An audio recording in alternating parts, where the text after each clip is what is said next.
मेरा नमस्कार। आशा करती हूँ आप सभी अच्छे होंगे। चैनल को शेयर करें, सब्सक्राइब करें और अन्य लोगों से भी चैनल को सब्सक्राइब करवाएं।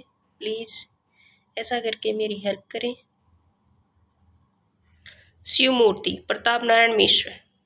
हमारे ग्रामदेव भगवान भूतनाथ सब प्रकार के अकथ्य, अप्रत्यक्ष या एवं अचिंत्य, तो भी उनके भक्तजन अपनी रुचि के अनुसार उनका रूप, गुण, स्वभाव कल्पित कर लेते हैं। उनकी सभी बातें सत्य हैं, अतः उनके विषय में जो कुछ कहा जाए सब सत्य है। मनुष्य की भांति वे नाड़ी और बंधन से वृद्ध नहीं है, इससे हम उनको निराकार कह सकते हैं और प्रेम दृष्टि से अपने हृदय मंदिर में उनका दर्शन करके साकार भी कह सकते हैं। यथा तथ्य वर्णन उनका कोई नहीं कर सकता, तो भी जितना जो कुछ अभी तक कहा गया और आगे कहा जाएगा सब शास्त्रार्थ के आगे निरी बकबक है और विश्वास के आगे मन शांति करके कारक सत्य है। विश्वास के आगे मन शांति कारक सत्य है।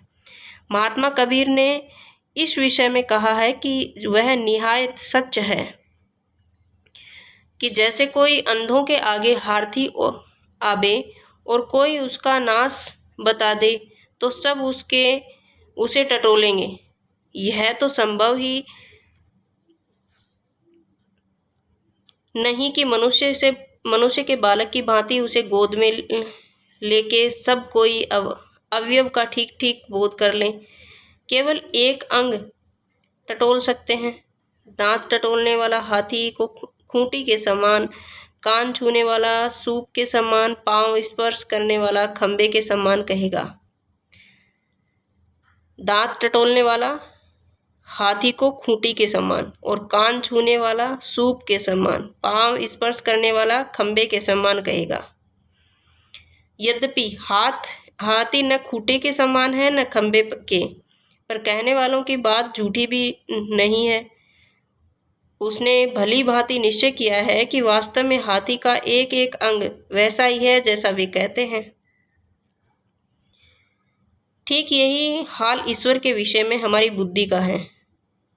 हम पूरा वर्णन या वह पूरा साक्षात कर लें तो वह अनंत कैसे, और यदि निरा अनंत मान के अपने मन और वचना को उनकी ओर से बिल्कुल फेर लें तो हम आस्तिक कैसे। सिद्धांत यह है कि हमारी बुद्धि जहाँ तक है वहाँ तक उनकी स्तुति, प्रार्थना व ध्यान उपासना कर सकते हैं और इसी से हम शांति का लाभ करेंगे। उनके साथ जिस प्रकार का जितना संबंध हम रख सके उतना ही हमारी बुद्धि शरीर संसार का परमार्थ के लिए सगल मंगल है, जो केवल जगत के दिखाने को, सामाजिक नियम निभाने को इस विषय में कुछ करते हैं। उनसे हमारी यही विनय है कि यथार्थ व्यर्थ समय न बितावें। जितनी देर पूजा पाठ करते हैं, जितनी देर माला सकारते हैं, उतनी देर कमाने, खाने, पढ़ने, गुनने में ध्यान दें तो भला है। और जो केवल सत्यार्थी आस्तिक हैं वे भी व्यर्थ ईश्वर को अपना पिता बना के निज माता को कलंक लगाते हैं। माता कह के विचारे जनक को दोषी ठहराते हैं। साकार कल्पना करके व्यापकता का और निराकार करके अस्तित्व का लोप करते हैं। हमारा यह लेख केवल उनके विनोदार्थ है जो अपनी विचार शक्ति को काम में लेते हैं और ईश्वर के साथ जीवित संबंध रख के हृदय में आनंद पाते हैं तथा आप लाभ कारक बातों को समझ दूसरों को समझाने के प्रिय पाठक उसकी सभी बातों को अनंत से मूर्तियां भी अनंत प्रकार से बन सकती हैं और एक एक स्वरूप को अनंत उपदेश प्राप्त हो सकते हैं, पर हमारी बुद्धि अनंत नहीं है। इससे कुछ एक प्रकार की मूर्तियों का कुछ अर्थ लिखते हैं। मूर्ति बहुधा पाषाण की होती है। इसका प्रयोजन यह है कि इससे हमारा दृढ़ संबंध है। दृढ़ वस्तुओं की उपमा पाषाण में दी जाती है। हमारे विश्वास की नींव पत्थर पर है, हमारा धर्म पत्थर का है। ऐसा नहीं कि सहज में और हो जाए। इसमें बड़ा सुविधा यह भी है कि एक बार बनवा के रख ली, कई पीढ़ी को छूटी हुई चाहे जैसे असावधान पूजक आवे कोई हानि नहीं हो सकती है। धातु की मूर्ति यह अर्थ है कि हमारा स्वामी द्रविणशील और दयामय है। जहाँ हमारे हृदय के प्रेमाग्नि धधकती वही हमारा प्रभु हम पर पिघल उठा है। यदि हम सच्चे तदीय हैं तो वह हमारी दशा के अनुसार बरतेंगे। यह नहीं कि उन्हें अपना नियम पालने से काम, हम चाहे मरे चाहे जिए। रत्नमयी मूर्ति से यह भाव है कि हमारी ईश्वरीय संबंध अमूल्य है। जैसे पन्ना पुख राज की मूर्ति बिना एक गृहस्थी भर का धन लगाए नहीं हाथ आती है, यह बड़े ही अमीर का साध्य है। वैसे ही प्रेममय परमात्मा भी हमको तभी मिलेंगे जब हम अपने ज्ञान का अभिमान खो दें। यह भी बड़े मनुष्य का काम है। मृत्तिका की मूर्ति का यह अर्थ है कि उनकी सेवा हम सब ठोर कर सकते हैं। जैसे मिट्टी की ओर जल का अभाव कहीं नहीं है, वैसे ही ईश्वर का वियोग कहीं नहीं है। धन और गुण का ईश्वर प्राप्ति से कुछ काम नहीं, वह निर्धन के धन है। हुनरमंदों के पूछे जाते हैं बाबे हुनर पहिले, या यूं समझ लो कि सब पदार्थ आदि के अंत से ईश्वर के उत्पन्न और ईश्वर ही लय होते हैं। इस बात का दृष्टांत मट्टी को खूब घटता है। गोबर की मूर्ति यह सिखाती है कि ईश्वर आत्मिक रोगों का नाशक है। ईश्वर हृदय मंदिर की कुवासना रूपी दुर्गंध को हराता है। पारे की मूर्ति से यह भाव है कि प्रेम देव हमारे पुष्ट कारक सुगंध और पुष्टि वर्धन। यह मूर्ति बनाने व बनवाने की सामर्थ्य न हो तो पृथ्वी और जल आदि अष्ट मूर्ति बनी बनाई पूजा के लिए विद्यमान है। वास्तविक प्रेम मूर्ति मनोमंदिर और विराजमान पर यह दृश्य मूर्तियां भी निरर्थक नहीं है। इसके कल्पनाकारी मूर्ति निंदकों से अधिक पढ़े लिखे थे। मूर्तियों के रंग भी यद्यपि अनेक होते हैं, मुख्य रंग 3 हैं। श्वेत जिनका अर्थ है परमात्मा शुद्ध है, स्वच्छ है, उसके किसी बात से किसी कुछ मेल नहीं, सभी उसके ऐसे आश्रित हो सकते हैं कि उजले रंग पर सब रंग। वह त्रिगुणातीत तो हुई, त्रिगुणालय भी उनके बिना कोई नहीं। यदि हम सत्वगुणमय भी कहें तो वे बेअद भी नहीं करते। दूसरा लाल रंग जो रजोगुण का वर्ण है। ऐसा कौन कह सकता है कि यह संसार भर ऐश्वर्य को और का है। और लीजिए कविता के आश्चर्य के अनुराग का रंग लाल कहा है, फिर अनुराग देव का रंग और क्या होगा। तीसरा रंग काला है, उसका भाव सब सोच कर सकते हैं कि सबसे पक्का यही रंग है, इस पर दूसरा रंग नहीं चढ़ता। ऐसे ही प्रेम देव सबसे अधिक पक्के हैं, उन पर और कोई रंग क्या चढ़ेगा। इसके सिवा बाह्य जगत के प्रकाशक नैन है, उनकी पुतली काली है। भीतर का प्रकाशक ज्ञान है, उसकी प्रकाशिनी विद्या है, जिसकी समस्त पुस्तकें काली मसीह में लिखी जाती हैं। फिर कहिए जिसके अंतर बाहर दोनों प्रकाशित होते हैं, जो प्रेमियों को आंखों की ज्योति से भी प्रियतर है, जो अत्यंत विद्यामय, उसका फिर और क्या रंग हम माने। हमारे रसिक पाठक जानते हैं कि किसी सुंदर व्यक्ति के आंखों में काजल और गोरे गोरे गाल पर तिल कैसा भला लगता है कि कवियों भरे की पूरी शक्ति, रसिकों भर का स्वार्थ एक बार उस शोभा का पर निछावर हो जाता है। यहाँ तक कि जिनके असली तिल नहीं होते, उन्हें सुंदरता बढ़ाने को कृत्रिम तिल बनाना पड़ता है।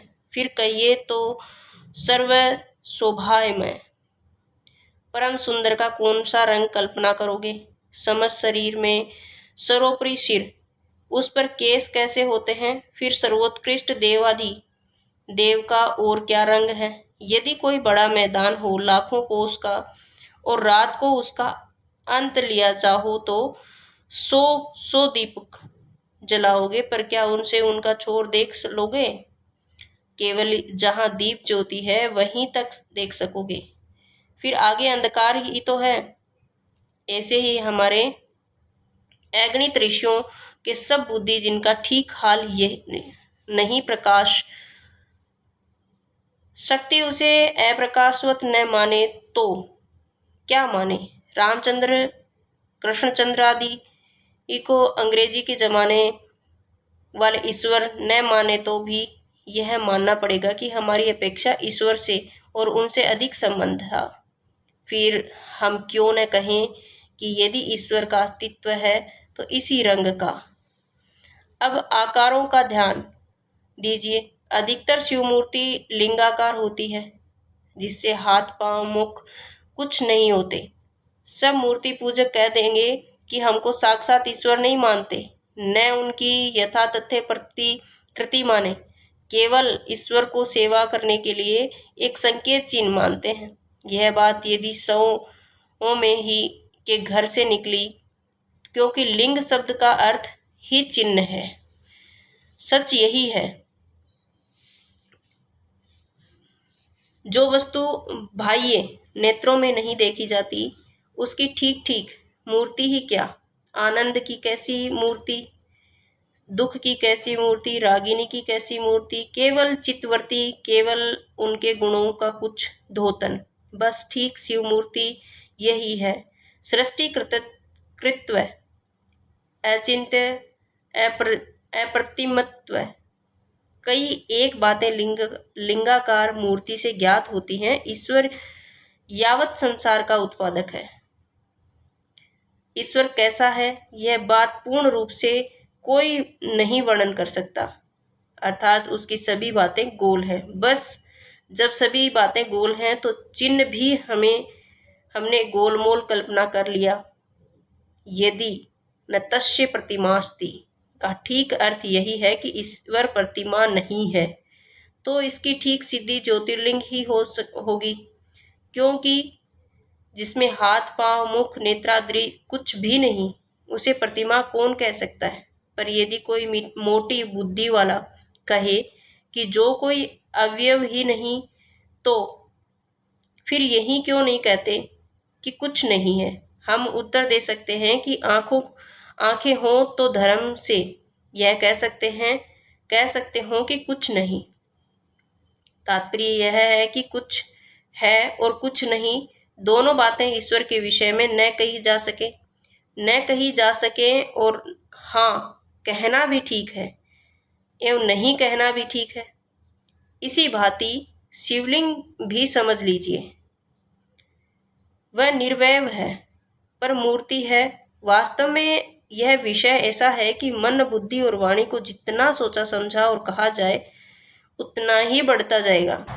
हम जन्म भर बका करेंगे, पर आपको यही जान पड़ेगा कि अभी श्री गणेशाय नमः हुई है। इसी से महात्मा लोग कह गए हैं कि ईश्वर को वाद में न ढूंढो पर विश्वास में। इसलिए हम भी योग्य समझते हैं कि सावयव हाथ पांच इत्यादि वाली मूर्तियों के वर्णन की ओर झुके जाना चाहिए। जो जैसा होता है उसकी कल्पना भी वैसी ही होती है।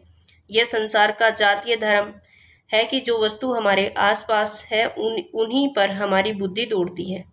फारस, अरब और इंग्लिश देश के कवि जब संसार की अनित्यता वर्णन करेंगे तो कब्रिस्तान का नक्शा खींचेंगे, क्योंकि उनके यहाँ शमशान होते ही नहीं। वे यह न कहें तो क्या कहें, बड़े बड़े बादशाह खाक में दबे हुए सोते हैं। यह कब्र का तख्ता उठाकर देखा जाए तो शायद 4 हड्डियां निकलेंगी, जिन पर यह नहीं लिखा कि यह सिकंदर की हड्डी है या दारा की इत्यादि। हमारे यहाँ उक्त विषय में शमशान के वर्णन होगा, क्योंकि यहाँ धर्मियों के आने से पहले यहाँ कबूतरों की चाल ही न थी। यूरोप की खूबसूरती के बयान में अकाल बली का रंग काला कभी न कहेंगे। यहाँ ताम्र वर्ण सौंदर्य का अंग न समझा जाएगा। ऐसे ही सब बातों में समझ लीजिए, तब समझ में आ जाएगा कि ईश्वर के विषय में बुद्धि दौड़ाने वाले सब काल में मनुष्य ही है।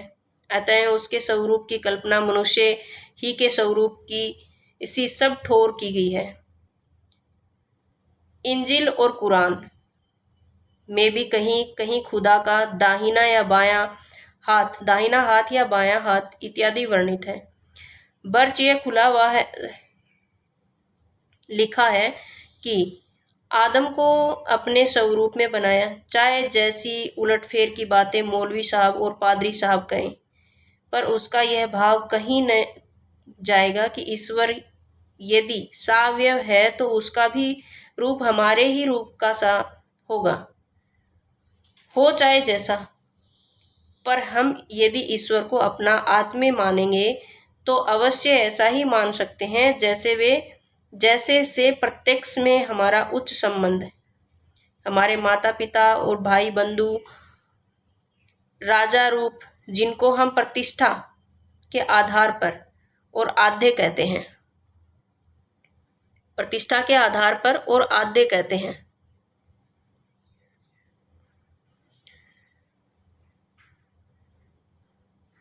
उन सब के हाथ पांव नाक मुंह आदि हमारे हस्तपद्धति इसे निकले हुए हैं, जो हमारे प्रेम और प्रतिष्ठा का सर्वोत्कृष्ट संबंधी कैसा होगा।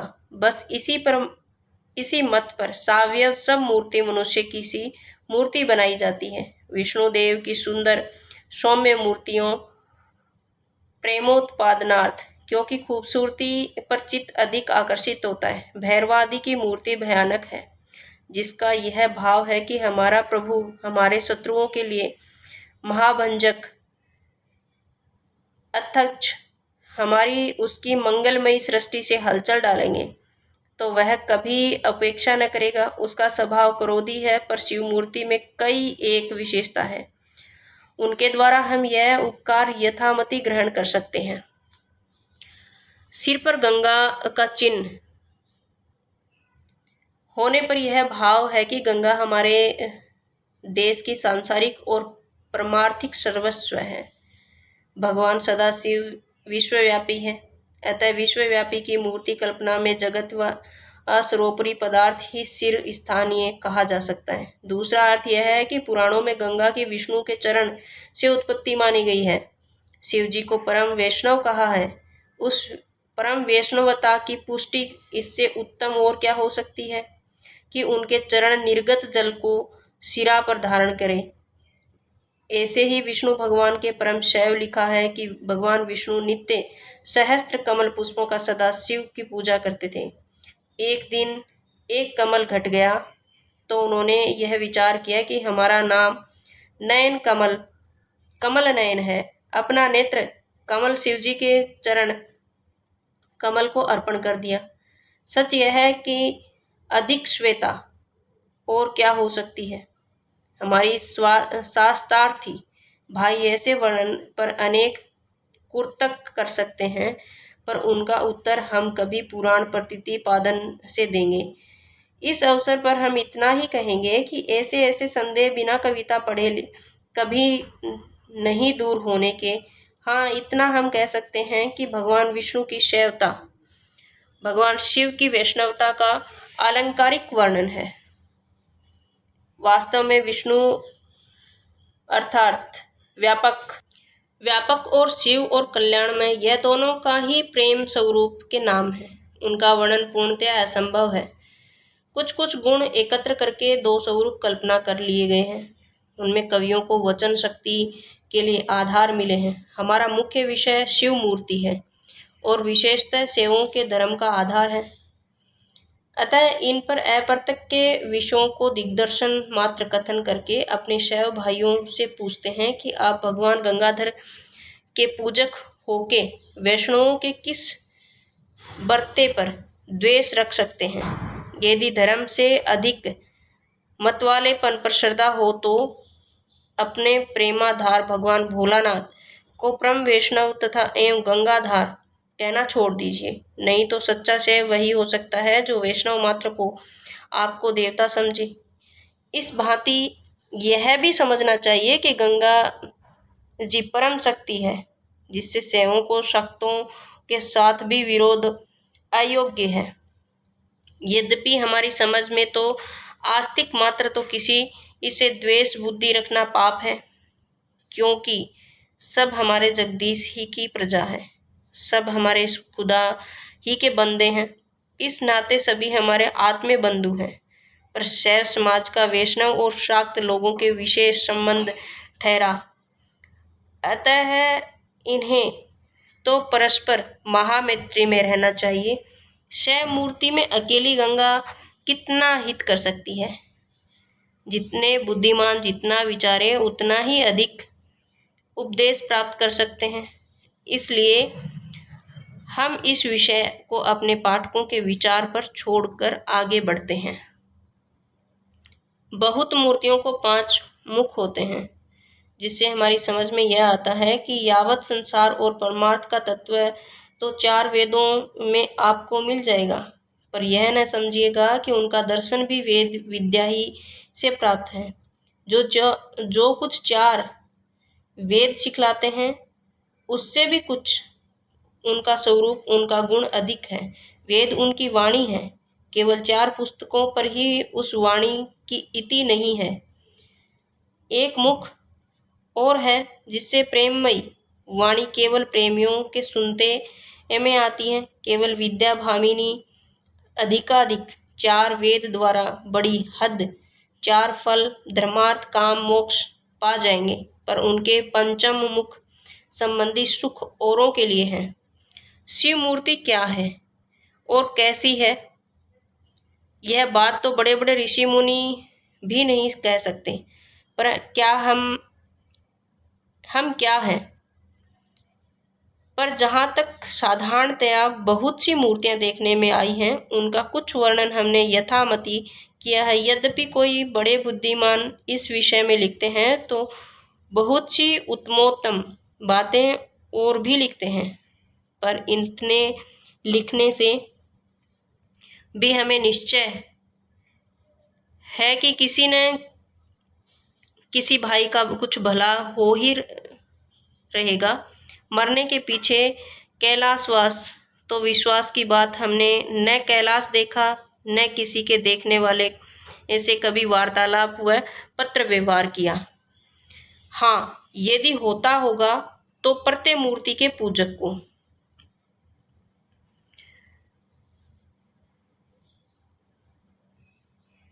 को ही रहेगा, पर हमारी इस अक्षरमयी मूर्ति के सच्चे सेवकों को संसार ही में कैलाश का मुख प्राप्त होगा, और इन्हें संदेह नहीं, क्योंकि जहाँ शिव है वहाँ कैलाश है।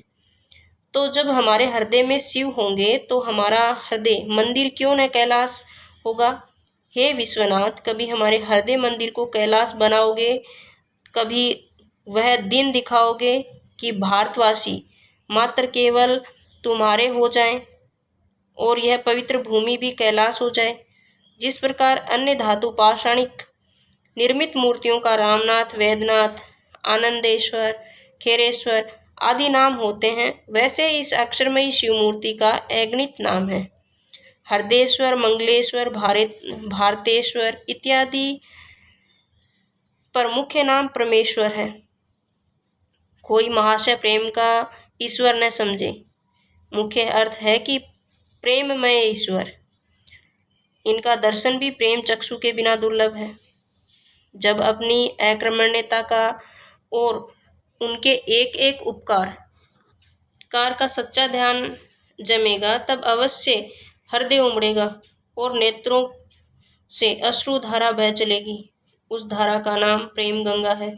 उसी के जल में स्नान कराने का महात्म्य है कि हृदय कमल उनके चरणों पर चढ़ाने के अक्षय पुण्य है। यही तो इस मूर्ति की पूजा है, जो प्रेम के बिना नहीं हो सकती। पर यह भी स्मरण रखिए कि यदि आपके हृदय में प्रेम है तो संसार भर की मूर्तिमान और अमूर्तिमान का सब पदार्थ शिव मूर्ति है, अर्थात कल्याण का रूप है। नहीं तो सोने और हीरे की मूर्ति तुच्छ है। यदि उससे स्त्री का गहना बनवाते तो उसकी शोभा होती, तुम्हें सुख होता, भैयाचारे में नाम होता, विपत्ति काल में निर्वाह होता। पर मूर्ति से कोई बात सिद्ध नहीं हो सकती, पाषाण धातु मृतिका का कहना ही क्या है, स्वयं तुच्छ पदार्थ है, केवल प्रेम ही के नाते ईश्वर है, नहीं तो घर की चक्की में भी घिए बीते हैं, पानी पीने के भी काम में नहीं, यही नहीं प्रेम के बिना ध्यान में भी यह क्या ईश्वर दिखाई देगा। जब चाहो आंखें मूंद के अंधे की नकल कर देखो, अंधकार के सिवाय कुछ न सूझेगा। वेद पढ़ने से हाथ मुंह दोनों दुखेंगे, अधिक श्रम करोगे तो दिमाग में गर्मी चढ़ जाएगी।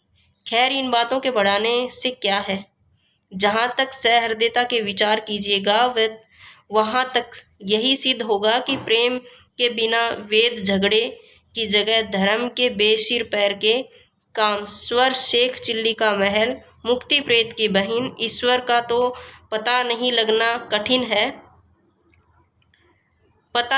कठिन है। ब्रह्म शब्द ही नपुंसक अर्थात हृदय मंदिर के प्रेम का प्रकाश है, तो संसार शिवमय है, क्योंकि प्रेम ही वास्तविक शिव मूर्ति और कल्याण का रूप है।